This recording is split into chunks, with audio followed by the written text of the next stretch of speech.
Good afternoon, everyone, and thank you for joining with us for today's virtual community town hall. My name is Kurt Henriksen, and I'm the Chief Philanthropy Officer with Providence Little Company of Mary Foundation. I'm delighted to serve as your host and facilitator for today's meeting. And so we are happy to have you with us for this hour-long update on the COVID-19 pandemic, during which we will learn how COVID-19 is affecting our South Bay community, and how Providence Little Company of Mary is responding and working to care for COVID-19 patients while keeping all of our patients and visitors safe and secure. First, a few housekeeping matters. The Microsoft Teams online meeting has been placed on mute mode just to ensure minimal disruption during the course of our town hall. Through today's presentations and during the Q&A segment of the town hall, every effort will be made to address questions received, both prior to today or those submitted during the course of our meeting. You may submit questions today by using the text chat feature on Microsoft Teams. So as we begin our meeting, I would like for us to pause in reflection as we honor the traditions of our founding Sisters of Little Company of Mary, the Sisters of Providence, and the Sisters of St. Joseph. During this, our 60th anniversary Diamond Jubilee year on our Torrance campus, and as we celebrate 95 years on our San Pedro campus, we continue their commitment to providing excellence in patient care with our distinctive compassion and focus on healing the whole person, mind, body, and spirit. It is now my distinct pleasure and privilege to introduce our Chief Executive for Little Company of Mary, Garry Olney. Garry? Thank you, Kurt, and good evening, everyone, and welcome to our COVID-19 community update. We knew we were in for a marathon, not a sprint, the moment one of our Providence medical centers admitted the first known U.S. patient with COVID-19 back in January. Our caregivers and physicians have been on the front lines ever since, and I remain incredibly proud of how all of them have stepped up to the challenge of caring for patients admitted to our medical centers with the COVID virus. Their response and medical expertise has been outstanding. Our two medical centers, Little Company of Mary San Pedro and Little Company of Mary Torrance, continue to service our community and patients with excellence, compassion, and dignity under extraordinary circumstances. As we continue to respond to the COVID-19 pandemic, our communities and our patients' health remain our #1 priority. We continue to work with suppliers around the globe to build up our inventory of personal protective equipment. Providence has purchased its own lab equipment for the testing of the COVID-19 virus. This has drastically reduced our reliance on outside labs and has increased the turnaround times for the lab results. We continuously improve the way we treat patients with COVID-19. Tonight, you're going to hear from two of our physicians that have been directly involved in the care of our patients with COVID-19.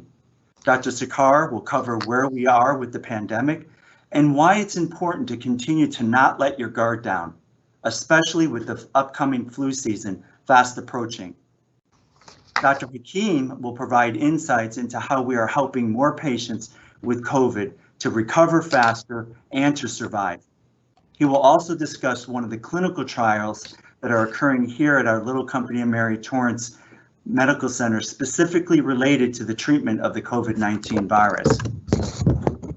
It's important to note that while we have been laser focused on caring for patients with the COVID virus, we know that we must also safely meet the healthcare needs of patients who need medical care that don't have the COVID virus. This has been the focus of our recovery efforts. We are getting caught up on surgical and procedural cases and routine screenings that were delayed during the government's shutdown of hospitals performing non-emergent surgeries and procedures. We are focused on the impact of the widespread unemployment that's expected to hit our communities. We are preparing to care for more people who may be uninsured or covered by Medi-Cal.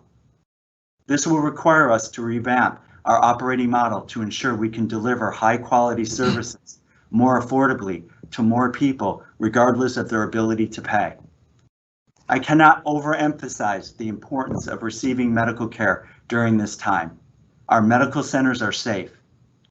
We have not had any cases of patients or visitors contracting the COVID virus from visiting our medical center or being a patient in any one of our medical centers. But we know there are patients that have suffered due to not seeking medical care during this time. We have a long road ahead of us and we need to dig deep. But with the dedication each of you brings to our mission, Providence Little Company of Mary Medical Centers stand strong and are as vital as ever.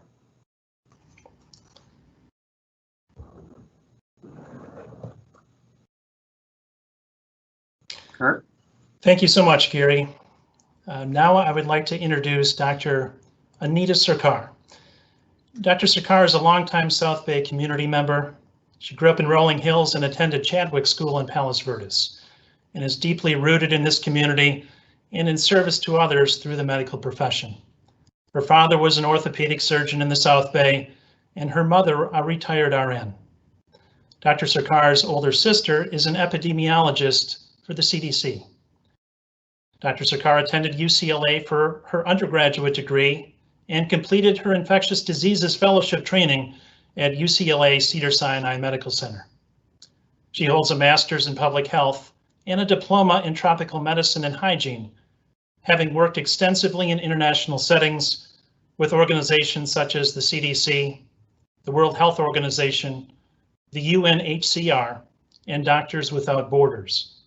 Dr. Sircar spent 3 years at CDC headquarters in Atlanta, including the Ebola response in 2015. Dr. Sircar.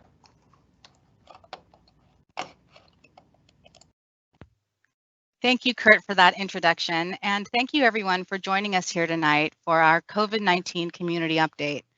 I hope we will be able to provide you with some useful information relative to where we are now in this pandemic, what we have learned over the last 7 months, and where we are going looking forward.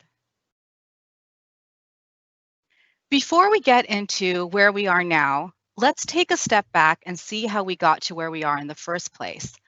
I'm going to pull the lens all the way back to where we are in terms of the global scale of this pandemic, and then zoom all the way into where we are now in our very own neighborhoods. Let's take a minute to remember how we got here.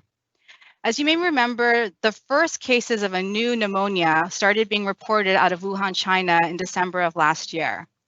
The first case in the US was reported on January 20th. California reported its first case on January 26th, and by March 11th, the WHO had declared COVID-19 a global pandemic. On March 19th, California, which is the most populous state in the nation, became the first state to institute the stay-at-home order. To date, it has been 210 days since the pandemic has been declared, and 202 days since California went into lockdown, now forming the greater part of this year. To date, there are over 35 million cases of COVID-19 reported worldwide and climbing, and over 1 million deaths. The US leads the world with the highest number of cases as well as the highest number of deaths. California remains among the top 3 states with the highest number of deaths nationwide. On a US scale, there are over 7.5 million cases nationwide and counting, with over 210,000 deaths. If we look at the country by a county level, Los Angeles County still leads the nation with the highest number of confirmed cases and deaths nationwide.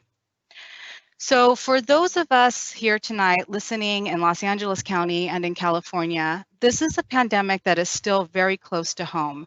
It is very pertinent and very real to our daily lives.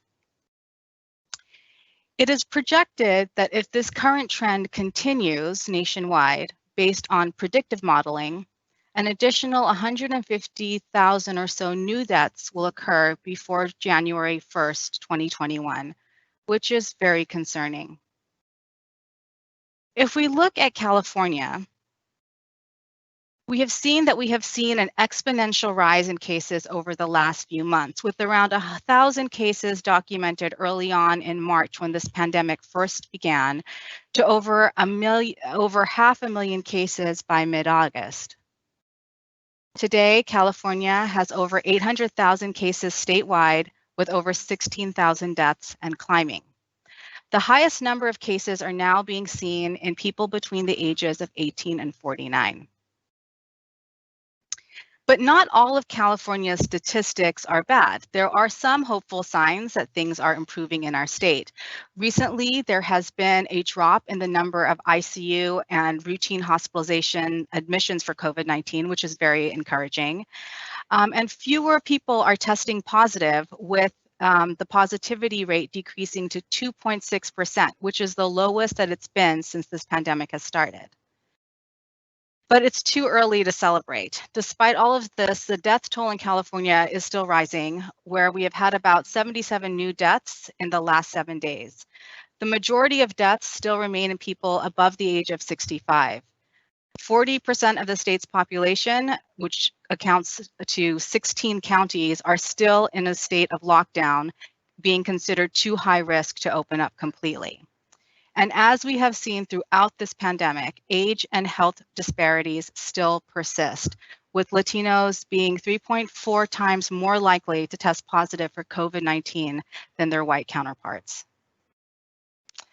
Looking at Los Angeles, it continues to be one of the hardest hit counties in California. There have been over 275,000 cases in Los Angeles County since the start of the pandemic and over 6,000 deaths.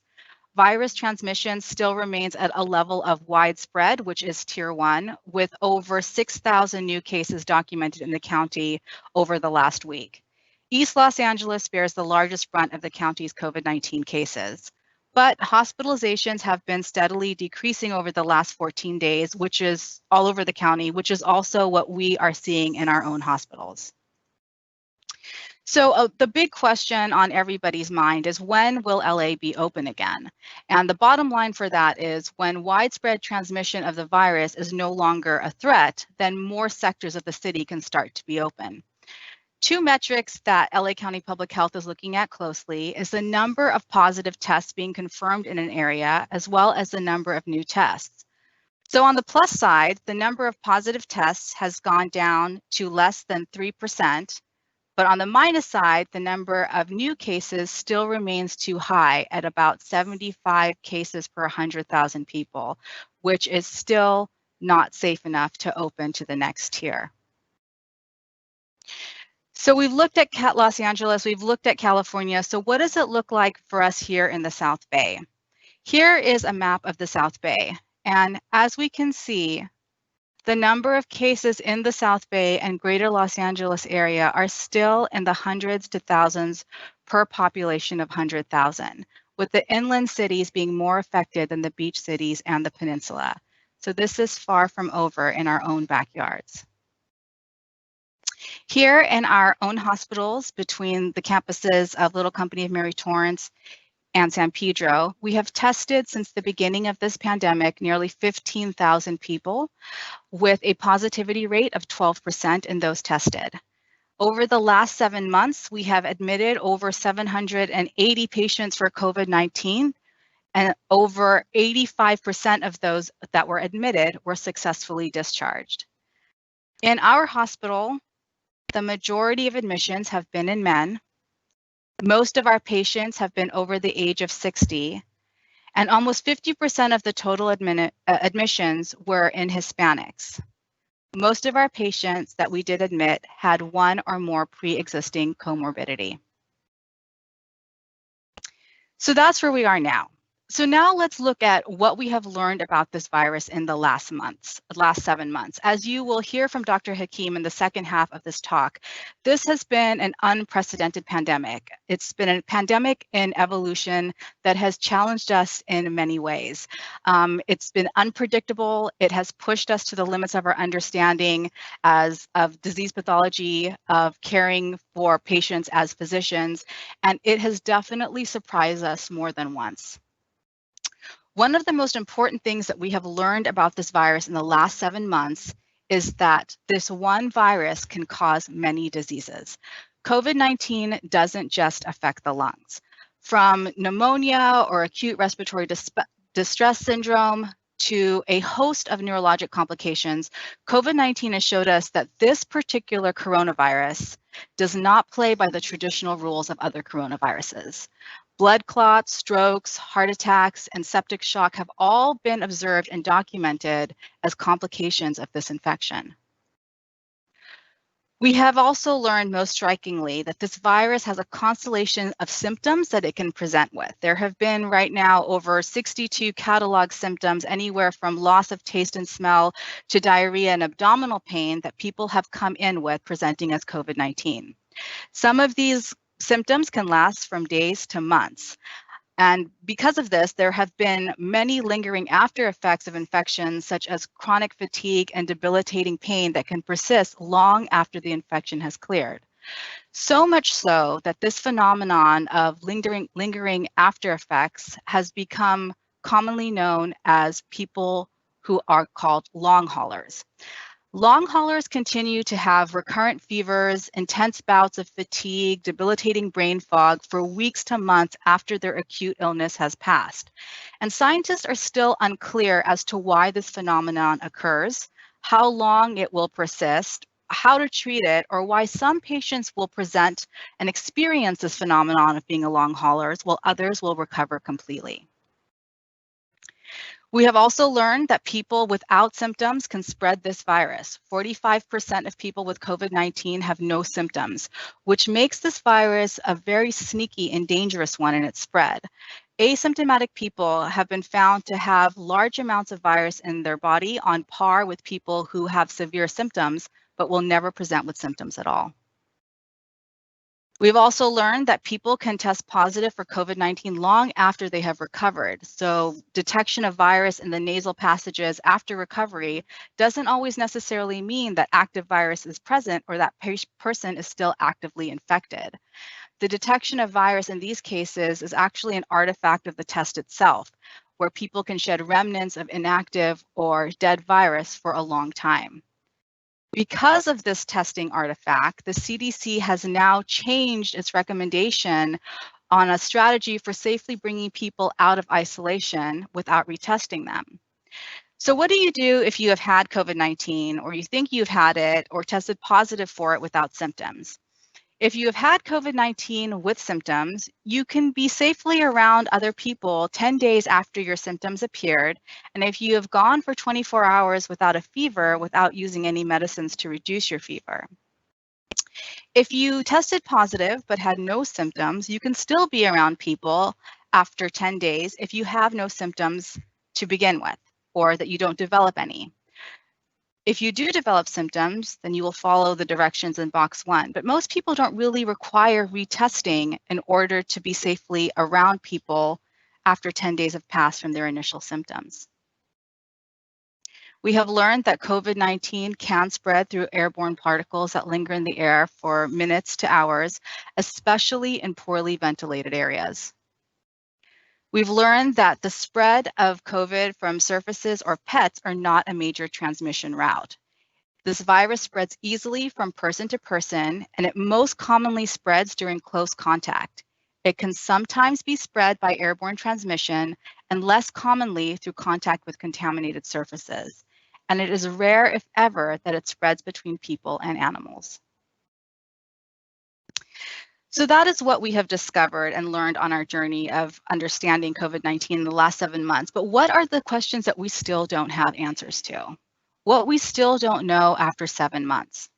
Although much is understood about the pathophysiology of how SARS-CoV-2 causes infection, not so much is understood about who will present with mild to no disease and who will end up dying from fatal pneumonias or complications of this virus. We still don't understand why some people get very sick while other people don't get sick at all.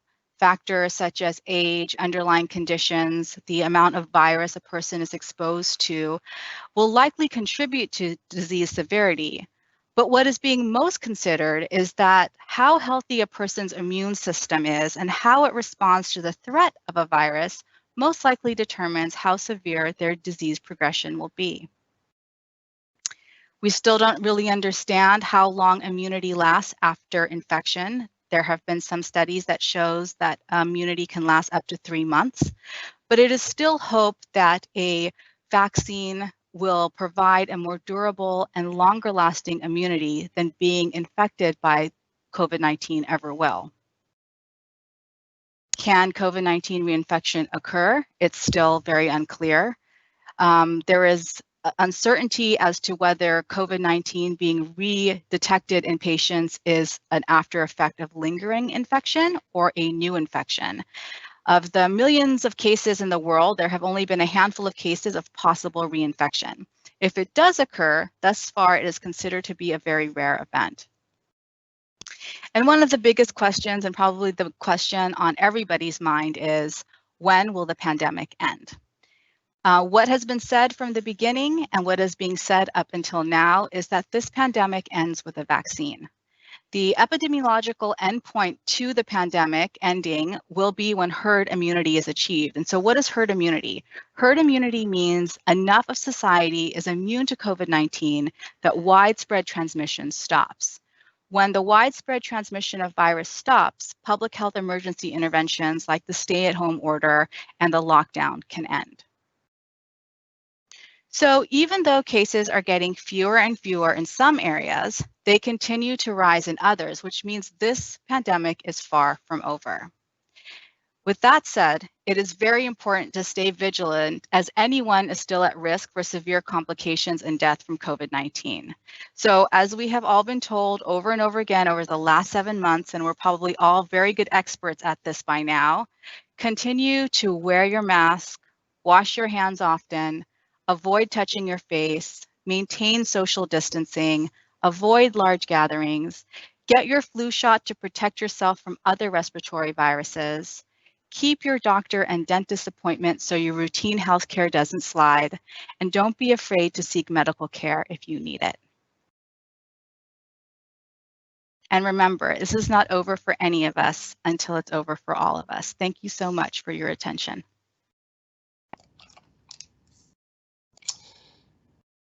Thank you so much, Dr. Sircar. So depending on the time available, I am going to introduce shortly Dr. Alex Hakim.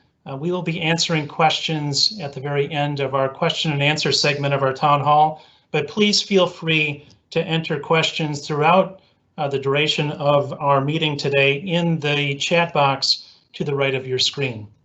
So now I would like to introduce our next presenter, Dr. Alex Hakim. Dr. Akeem is an ICU physician, board certified in critical care pulmonology, internal medicine, and sleep medicine. He was born and raised in Los Angeles and attended USC for medical school before going on to UCLA for his residency and subsequently UCLA and Cedars-Sinai for his fellowship trainings. Dr. Akeem was the founder of the Intensivist program at Providence Oil Company of Mary Torrance in 2014. As an associate director with the Southern California Hospitalist Network, he has since participated as a medical contributor to NBC News and as principal investigator with Novartis during the pandemic. Dr. Akeem is an amateur photographer with photos during this pandemic that recently aired on 2020, NBC Nightly News, and the cover pages of the Daily Breeze, Peninsula Magazine, and the Easy Reader. His medical publications include articles for the Journal of Chest, the Journal of Cardiovascular Magnetic Resonance, and the medical reference book chapters of Elsevier. Dr. Akeem. Thank you very much for that introduction, Kurt. When you enter the ICU these days, you feel like a sense of history is happening in front of your eyes, and you turn on the TV, you don't actually see the scope and the scale really transmitted. And I think a lot of people are missing the big picture. So the first thing I really want to stress and emphasize today is, what is that big picture? Why is this a historic moment in the ICU? And the first thing, let me pull this up here. So why is this a historic undertaking? Why is the coronavirus pandemic uniquely challenging to this whole country as well as to practitioners? First of all, there's unprecedented virus-related death. There's unprecedented infectiousness. There's unprecedented resource intensiveness, devastating consequences of lockdown, and uniquely tragic clinical scenarios. When we talk about the unprecedented virus-related deaths, to put it in perspective, influenza and pneumonia is the 8th leading cause of death in the United States, which is about 55,000 people. Already SARS-CoV-2, which is the virus for coronavirus, I'll just refer to it as coronavirus for simplicity right now. It's killed about 220,000 people in this country.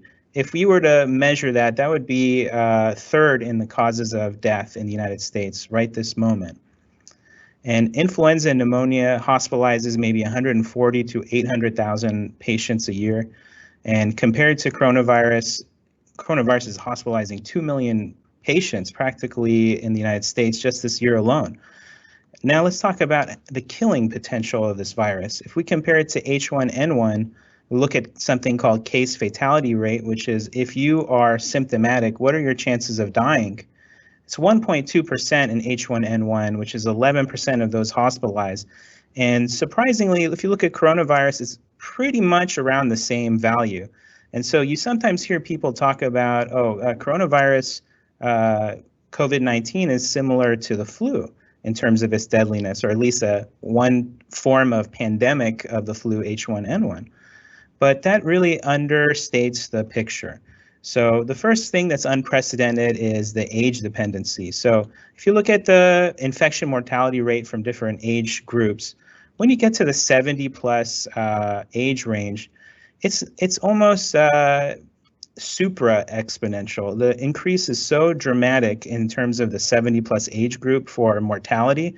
If you compare it to 2009 influenza pandemic, as you see on the right, it's a startlingly huge increase. And this number, this is by the CDC, is suggesting that 1 out of 20 patients in that age group will die if infected by this virus.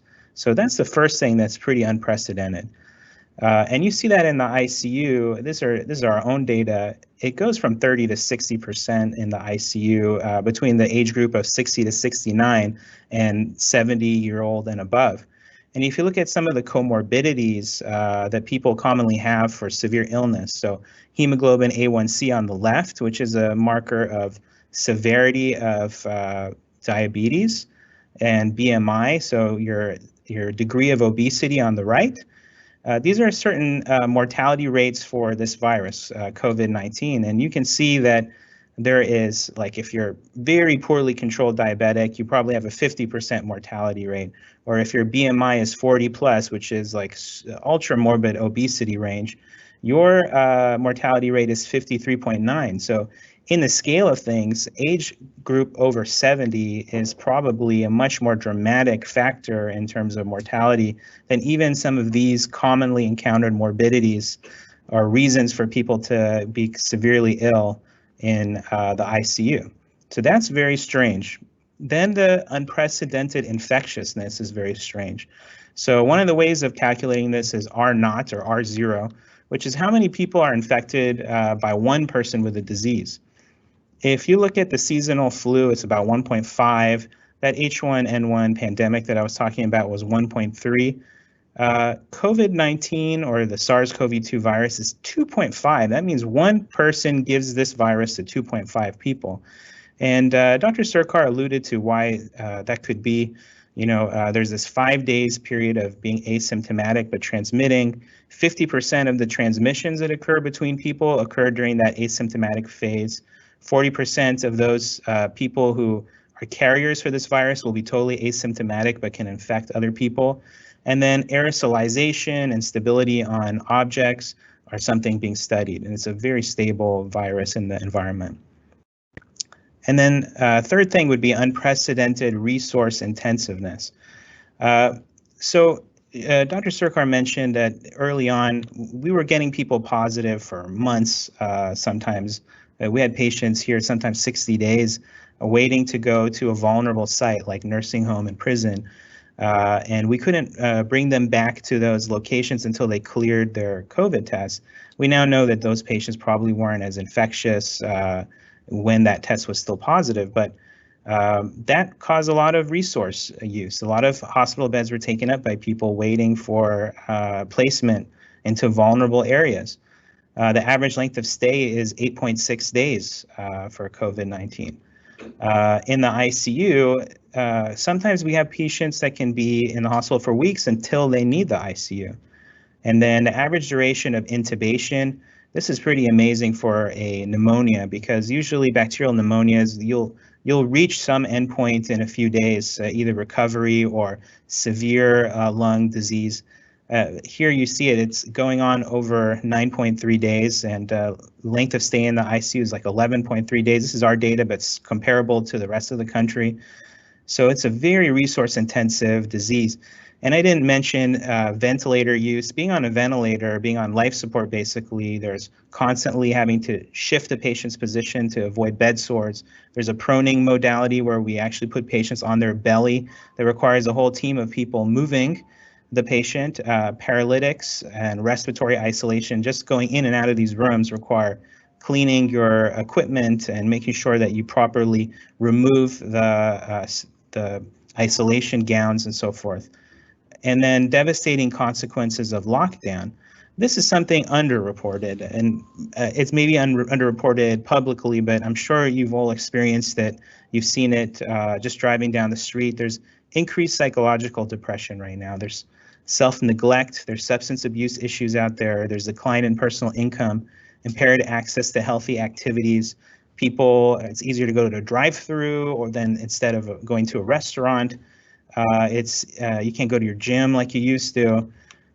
Impaired access to medical help. So doctors have less office hours available due to patient spacing. Some of the doctors are doing online examinations, telehealth, and they're missing some key physical exam findings. People are afraid to go to the emergency department, and I'm going to use this opportunity to tell you that this hospital in particular is going out of their way to try to separate potential cases and isolate people to prevent the transmission of the virus between patients. And I think that's very important to mention, is that we see people not going to the emergency department in a timely manner and neglecting themselves. And so that's another thing that is causing severe impairment to medical access. And then medical facilities are overburdened. Economic impairment is harming medical access. And I want to transition to this discussion that you hear about excess deaths. And this was a very powerful article that the New York Times talked about, saying that, hey, we're calculating 266,000 deaths above normal for this time of year. This was back in September. And at that time, it was about 200,000 COVID-19 deaths. And they say excess for California is about 22,000. And their supposition is that there's an undercount of COVID-19 deaths. And for sure, there is that. For example, early periods when we weren't testing everybody, we were probably undercounting COVID. There were home deaths that were occurring where testing is not commonly done. There was accuracy of data collection because these numbers are huge. And but the question here is, are all of the excess deaths explainable by COVID-19? And there's an underreporting of what's going on in the ICU. And what is it that we are seeing right now in the shadow of COVID-19? And that is, we're seeing very sick people. We're seeing more advanced, more late-stage strokes, more late-stage heart attacks, people who had symptoms that they were neglecting or they were having difficulty getting care for. And if there's any one point that I want to make to you, is that it's really important not to be afraid to seek help when you have concerning symptoms, and come, if necessary, come to the emergency department, because the isolation protocols are much, much better than ever. And it's really important because this could be life-threatening. So we are seeing that severe morbidity, mortality, and it's an inevitable consequence of lockdown. So why are we locking down? I mean, it makes sense. You want to keep the virus contained. You keep people from going out. You slow the spread. It allows time for medical institutions to recover. It allows for the development of new treatment modalities. You're also reducing the reservoir of virus that is out there. We already said this is a very infectious virus. It's much greater than some of the previous pandemics that have been recently described. And and that allows vulnerable areas to be spared. But the thing is, you have to balance. Locking down versus controlled reopenings have to be carefully balanced because there are harms associated with overly aggressive lockdowns, and there are harms associated by overly liberal openings of locations that can be harmful to the community. So it's an art. It's also a science, and it's one of the hot button issues right now that are being discussed. And finally, something very personal to me are the uniquely tragic clinical scenarios that we see. So I'm going to talk a little bit about the stages of COVID-19. First of all, the infection event, getting the virus from somebody. If you talk to the people in the ICU, the people that have very severe cases of COVID-19, oftentimes they'll tell you that they have a loved one in the house. Tragically, maybe they have a low square footage place, poorly ventilated. They feel safe at home, but they let their guards down, or they've been caring for somebody that means a great deal to them, but not using the precautions to keep from getting the virus spread from one person to the other in the home. And we seem to see that prognosis play out, that when you have a high amount of viral transfer from one individual to another, the outcomes tend to be worse. And it's very rare that I hear a story like, I have no idea who gave me the virus. I was just walking out and about in the community. It's pretty rare that in the ICU we hear a story like that. There's a couple of days where you might be falsely negative as the virus is propagating in your body. And then asymptomatic spread, this is what we were referring to earlier, that 5 days of 50% spread of all the cases during that period of time. And then the next, for the sake of clarity, we'll call this clinical stage 1, viral mediated illness. As a virus propagates in your body, you get pneumonia. We see it classically with all sorts of viral pneumonias, even bacterial pneumonias. You get profound fatigue, irritability, fever, shortness of breath. And just like any virus, the treatment of rest and supplemental oxygen, if you got that bad, rest is very underemphasized. And then now we talk about some of the treatment modalities of this clinical stage 1, which is remdesivir, convalescent plasma, and the Regeneron cocktail, which I'm mentioning because it's in the news right now. First of all, remdesivir is an antiviral. It helps to stunt the replication of the virus. Convalescent plasma, it contains antibodies to help contain the virus from reproducing, and same thing with the Regeneron cocktail. This is their proprietary algorithm of antibodies to the virus. And so that makes sense. Intuitively, it sounds like most of the clinical syndromes that we're used to.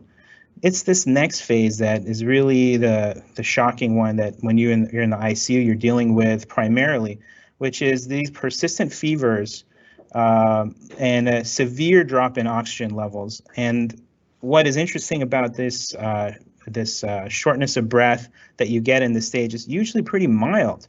So it's not unusual for us to go into a patient's room emergently to do some heroic measure like putting a breathing tube into someone's throat to put them on life support, and their oxygen level is near critical, is like incompatible with a human life.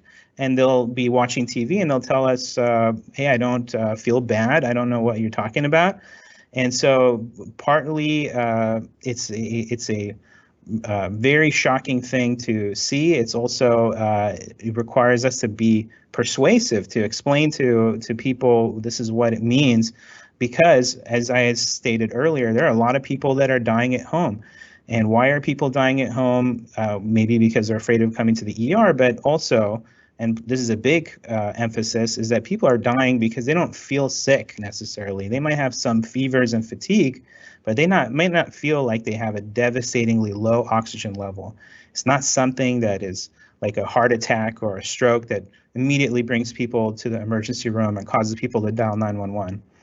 And the treatments during this phase, so this is autoimmune mediated. This is the body attacking itself. And there are some common infections that do cause that cause an over-response from the human body to the virus or to a bacteria, for instance. And so this is where the treatments are dexamethasone, which is a steroid, We've seen IL-6 inhibitors being used, which is tocilizumab, IL-1 inhibitors like anakinra. These are things that are trying to uniquely block the over-response of the body. Some of these patients might not even be infectious in this stage because it's less about the virus and more about the over-response of the virus. And inflammation of the lungs can cause permanent scarring and erratic clinical courses where the oxygen transiently gets better and then transiently gets worse and transiently gets better again. And that's why we get people on the ventilator 9+ days. And sometimes we are completely unable to predict who is going to do well and who's not going to do well. And that sense of vulnerability from the healthcare providers that we're just unable to really predict who's going to do better and do worse is what caused us to reach out to places like Novartis, for instance. They have a drug, study drug that is an IL-1 beta, IL-18 inhibitor. These are upstream anti-inflammatory markers, or we call them inflammasomes, that the body produces in response to the virus. They can lead to out of control fibrosis of the lungs and out of control inflammation. This also contributes to the clotting that happens in multi-organs, as Dr. Sircar talked about. This is a phase 2, so the phase 1 was the safety study. It's double-blinded placebo control, so we still are unable to give you an assessment of its effectiveness. But on paper, it seems to be exactly what is being talked about and popularized the most among clinicians. We're focusing on sicker patients, so we're in the clinical stage 2 phase of the illness, which is the autoimmune phase, so people with high O2 requirements, high inflammatory markers, and possibly needing intubation. And I'm proud to say that we are the highest enrolling hospital in the nation on this study with our partnership with Novartis, and there's about 16 hospitals that are also enrolled in this study. And there are other research that we can talk about, and I hope to speak to you in another time where we're analyzing the community flow of viral transmission. We have over 110 patients so far over the last few months that were positive COVID-19, and we're dealing with disease associated with the virus. So we have a lot of data points that we're collecting, and we're going to try to analyze that and try to publish a coherent and comprehensive analysis, because we don't know what's going to happen around the corner. We don't know what's going to happen in the winter time, if there's going to be another surge. What are the signals in the population that would indicate a surge is coming? Those are the things that we're all scrambling to find out. So I started the year as just an ICU doctor. During the year, I became a researcher, and now I'm trying to be a public health doctor. So we're all wearing a lot of different hats because we're scrambling to learn about this virus as fast as we can. Thank you very much.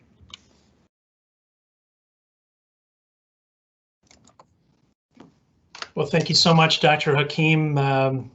At this point, we have roughly 15 minutes to the 6 o'clock hour, and we'll enter momentarily into the question and answer segment of our town hall. So please feel free to continue submitting questions using the text chat feature to the right of your screen, and we'll get going in just a moment.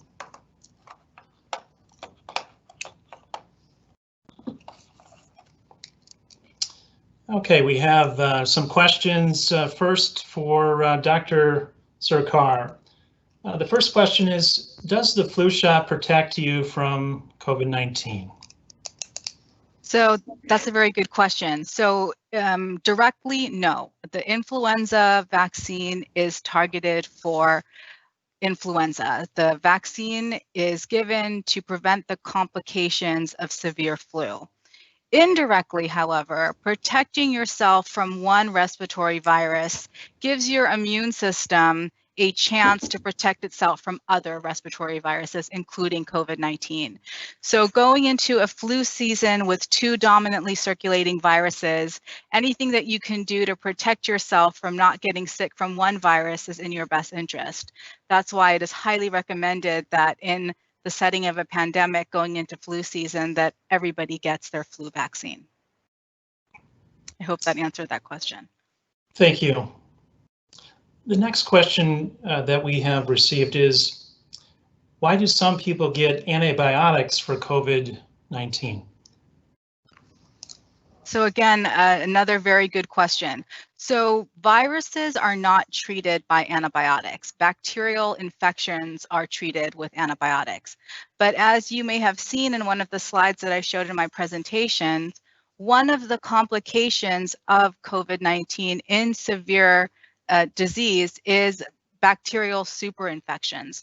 So when patients are hospitalized for us here and they're sick enough to be in the ICU or they're sick enough to be on supplemental oxygen, they've already been with this virus for a long enough time to develop superinfection with bacteria, meaning that on top of their viral illness, on top of their viral pneumonia, they now have bacteria that is requiring antibiotics. That's why when patients are seen in the emergency room and they're diagnosed with COVID-19 and they're not sick enough to require oxygen or hospitalization, we tell them to go home and monitor their symptoms and their temperature, take fluids, take medicines to bring down their fever if they have any, but we don't routinely send them home with antibiotics because antibiotics don't treat viruses. I hope that answered that question. Yes, thank you for offering that clarity. And the third question, are the COVID rates going up or down in our community? So in some parts of our community, the COVID numbers are going down, and that's reassuring. And we're seeing that more and more as this pandemic has gone on. We are seeing that some communities are starting to have less ICU hospitalizations, less COVID-related deaths, less transmission. But in some areas of our community, some areas in the county, in some of the more underdeveloped or more impoverished areas, we are seeing these numbers plateau, or in some cases even go up. So it just really depends on, and LA County is a huge county with many different populations and demographics around it. So it really depends on what part of the city you're looking at. And all of those, sort of the granularity of that question, all of the data can be found on the LA County Department of Public Health website, which details this almost every day of the numbers in your community. So if you're trying to find out if your community or your neighboring community has numbers going up or down, all that data can be found there. Thank you. I know that is of interest to all of us, certainly. Now on to Dr. Hakim for a couple of questions. The first being, when someone is symptomatic but isn't sick enough to be admitted, what should they do? Thank you. So that was a common question that I was getting. What are the symptoms that are most worrisome for people? And there's a lot of ways to answer that because everybody's clinical presentation is very different. There's some people where it's primarily a GI type of syndrome where they're not eating, they're having a lot of diarrhea. We have some elderly patients that need to be seen in the ER for malnutrition and dehydration.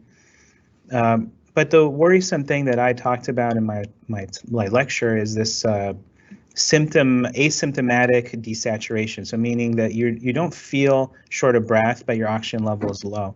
So if it's been about a week or so and you have persistent fevers and lethargy and you really haven't gotten past this viral syndrome, it's possible that you're entering this hyperinflammatory autoimmune type syndrome where your oxygen level is very low. And it's one of the reasons that when we see people, we sometimes give them kits with a pulse oximeter. So at the very least, you should have, if you're at a high-risk population group, you should have a pulse oximeter to measure your oxygen levels. And certainly if you've had a week of non-specific weakness, fevers, you should probably get checked out by your doctor. And if that can't be done soon enough, urgent care or the emergency department. Thank you. The next question, how are COVID patients handled in the ED? Are they in a different location? Yeah, they're actually separating each patient out. So if you come to the emergency room here, there's a triage tent before even entering the emergency department. I can't speak to too much detail, but everybody is assessed for risk factors. In fact, anybody that enters the hospital is assessed for risk factors, be it patients, prospective patients, and visitors. And yeah, they have to be strictly isolated. Every patient And like I say, there's 5 days of being asymptomatic with this infection. So certainly everybody is kept at a distance from each other. Great. All great things for us to know. Back to Dr. Sircar. Can you have COVID and still test negative? Yes, you can have a false negative COVID test and still have COVID. And part of this comes down to when you are being tested for COVID. So early on in the disease process after exposure, if you send a test too early, there may not be detectable virus in the nasal passages to be captured on the test. That's why if the clinical suspicion is very high that someone is exposed or is presenting with symptoms consistent with COVID or has a known confirmed exposure, we will often retest a negative case if we believe that that is in fact a positive or a probable COVID case, if that makes sense. It does. And to you, Dr. Sircar, again, how do I know my caregiver doesn't have COVID? I think it would, the question is, how do I know my caregiver doesn't have COVID? So in the hospital, as you have probably read or seen or known since the beginning of this pandemic, one of the most problematic phases or parts of this pandemic has been testing. We have had a limited amount of testing. So here at the hospital, we don't routinely test every healthcare giver for COVID because we don't have the capacity to do that. But what we do is check every healthcare personnel, everybody walking through the hospital, for symptom check and temperature every morning. Any healthcare provider that is symptomatic or has a temperature is immediately sent home. Our nurses here all are provided with PPE, and they wear full PPE regardless if they're on the COVID unit or not. And this is to protect our nurses from transmitting respiratory viruses to patients and from patients from getting our nurses sick. To date, we haven't had any cases of nurse or healthcare provider to patient transmission. And the other thing that we're really strict about here is we don't mix our nurses. So if our nurses are working on the COVID unit with COVID patients, they do not see non-COVID patients during that same shift. Yeah, thank you for sharing, and certainly we're taking every precaution to ensure the safety of our patients and families. To Dr. Hakim, if you have been exposed to COVID, would one test positive right away? Yeah, that's, I talked about this a little bit in my slide, which is that depending on the test, there's a couple of days of false negative, but that doesn't necessarily mean that you would be transmitting the virus at that period of time. So most of these PCR tests that are looking for some trace of the virus are pretty consistent with your ability to send the virus to other people. In fact, it's probably overly sensitive, as we discussed, which is the fact that people can remain positive even past the point of infectiousness. So these tests do have a limit in terms of when they can tell you that the virus is in your body and multiplying, but it's pretty decent in terms of letting you know if you're infectious or not. Thank you. So I know we are just moments away from a vice presidential debate, so I want to be cognizant of everyone's time.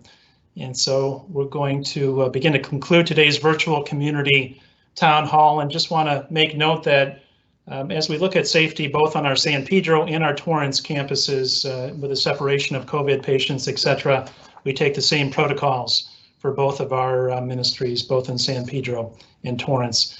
A recording of this presentation will be sent to all attendees. And I want to once again thank Garry, Olney, Dr. Sircar, and Dr. Akeem for sharing their insights and knowledge with us so we can all be better informed and make good choices to keep ourselves and our loved ones healthy and safe. It is a privilege to be your community hospital. I want to also take this opportunity to thank those who have supported our COVID response efforts and who are among our many generous benefactors. As philanthropy continues to make the world of difference in our ability to provide truly exceptional care and healing to patients and families in their greatest time of need. Have a wonderful evening, be safe, and God bless.